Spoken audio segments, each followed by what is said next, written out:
Hi friends, केमती अच्छा समस्ते। आशा करुच्ची बहुत भलरे थे। तो आज सकाळे रोड रे चलिकी गला बेले गोटे छोटिया सीन मो दिल को पूरा छुई गला।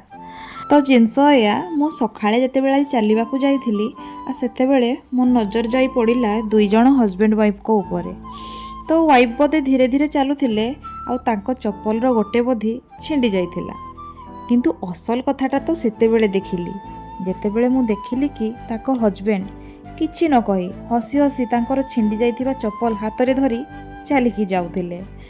वाइफ खाली पादरे धीरे धीरे कष्टर सह चलुथिले, किंतु तांको मुहरे गोटे अलगा प्रकारर शांति थिला। काहेकि ना से जानिथिले दुनिया पछे न देखू किंतु मो साथी मो सहित सब बेले अछि। केबे केबे प्रेम बड़ बड़ गिफ्ट रे नुह बरं एमिति छोट छोट मुहूर्त रे भी लुचि रही थाए, जेउठी केही आपणकर बोझ नुहे आपणकर असुविधा उठेबा को भी रेडी थाए। आज सही कपल को देखिकी सतरे हृदय पूरा खुशी हो गला।